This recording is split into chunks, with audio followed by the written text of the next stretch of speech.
All right, so I just grabbed these off of eBay. These are the Red Wing 2231s, unlined, 11-inch slip-on boot, and it has the SuperSole. It's a single density, so that's a little different than your typical SuperSole. You know, usually they have like a dual density. This is a single urethane based. This is a great deal for me. Steel toe. I got them on eBay. These were 79 bucks. And these are $265 boots, and these are brand spanking new without a box. I could not resist that, because what are you gonna get for 79 bucks right now? You're gonna get a tank of gas. You're gonna get a tenth of a car payment. You're going to get, dinner for two with one drink, no appetizer, that type of stuff. So I just couldn't resist it. And I had never owned a slip-on, and I wanted a pair. So, and I'm gonna work these today. But these, what is this called? Picos. They have some kind of mixed reviews, and I just want to talk about, because I did try them on. I'm a 13 double E. These are a 13 double E. They fit really good here in the toe box. I found them to be really good in the toe box. When you start getting into the instep, a slip-on boot, it just gives you a lot of instep. And I'm wondering if I can kind of break them in, maybe it'll collapse the instep, because back here in your heel, and this is a nice feeling heel, unfortunately, there's just too much space between the foot and the boot. So when you're walking, the back just slips too much. So I'm gonna have to kind of come up with something to stop that, because it's a lot. And I've seen the reviews and people are getting blisters on the back of the heel, stuff like that. Is that like something that happens across all brands? I'm not sure, but it definitely, I don't know. Maybe it's eBay, so I had no choice. It was like I couldn't size down and try them on the store. But maybe if it were a size 12, it might have fit better. But like I said, up front, it fit perfect. It's just the back, I get the slip. So I got a couple options. I can double sock it. I can bigger sock it. I can put some heel pads back there, which I'll probably try doing that. But they're really comfortable underfoot. And let's talk about that. So let's flip them over. On the bottom, SuperSole. It is a nice grippy sole. It is a hard sole. You don't get that soft feel at all with these suckers. Like, you know how you can get some push and squish on like a typical wedge sole, or even like a SuperSole 2.0. You don't get the squish on this. So this is a heavy duty outsole that I think will last some time, but the only thing is they probably won't, because the traction, the depth isn't huge. And I've read some complaints about that too, but I can tell you that no one really complains about the actual traction grip. It's just how long it's gonna last. All right, so there's that. There is a Goodyear welt on it. It's a synthetic rubber welt, and it wraps itself all the way around, and they just split in the middle. So they're resolable. The midsole is a synthetic based insole. So that's something. It's not your leather, and you probably shouldn't expect it to be either, but it would have been nice for 265 bucks. This is where it's kind of interesting. The leather feels great. I really do like the leather quite a bit. It's attractive leather. It doesn't have a lot of like imperfections. If I go down there, it looks good. And Red Wing, this is their leather. This is their US raised cattle. They claim to have minimum imperfections, and I'd say they're pretty accurate with that. I thought it was really clean. I didn't see a lot of loose grain. I didn't see a lot of, bug bites, scratches, cuts, all that stuff. I mean, I see a little bit of wrinkle.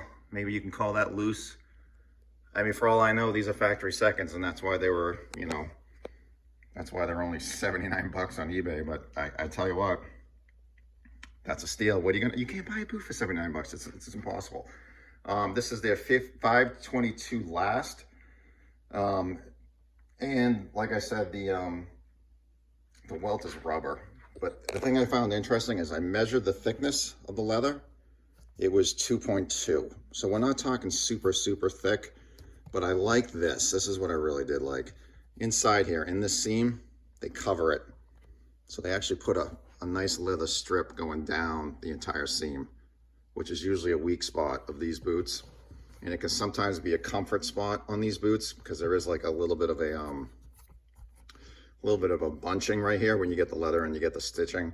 And they do most of their stitching, I think, on the inside of this. There's definitely a hump there, but they cover it, and it goes all the way to the bottom. All right, and then on the outside it looks super clean too.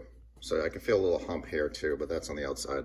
The insole on these suckers, I was reading some reviews on these. I'm barely tall enough to even get to the top of these. I had to put an insole on these because I wanted to pick up some slack on these.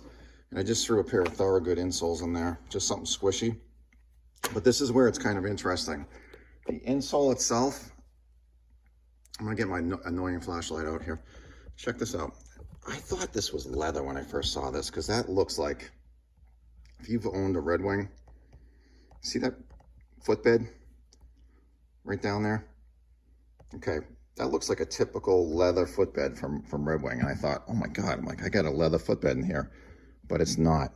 That is not a leather footbed. That is actually a non-removable, stiff rubber insole. It's a little strange. I didn't expect to see that, but there were people complaining about that when I was reading the reviews. It's got this squishy rubber, and I'm pressing down on it right now. It doesn't feel bad to me. I actually feel a little bit of arch support right there. But yeah, people aren't too thrilled with that. For me, I didn't care. I didn't really care. And I'll tell you what, for me, I was able to slip an insole in there, no problem. There was plenty of space, which is, you know, like I said, it runs big and there's a big instep. So for me, when I put the insole in there, it actually made the fit slightly better. I'd rather just go in on a stock insole if I could, but I couldn't. So I threw that in there. But people have mentioned that insole on these, saying, you know, what is this thing? It's non-removable, and they're not lying. It is glued in there. It looks like a leather insole, but it's not. It's like a piece of rubber, and I think it feels, like I said, pretty good. But anyway, we're gonna see how these go. I think they're gonna do pretty good. They're obviously unlined. You can see the grain right there, right on them. It's nice leather, man. I guess I really do like them. I think they're sharp looking. I like them. I put a pair of pants on, went right over them, and they look nice. I mean, I'd wear these out. I'm not going to use them for like casual stuff. I'm gonna go down. I'm gonna cut 2 trees down today in these, and I hope that goes okay.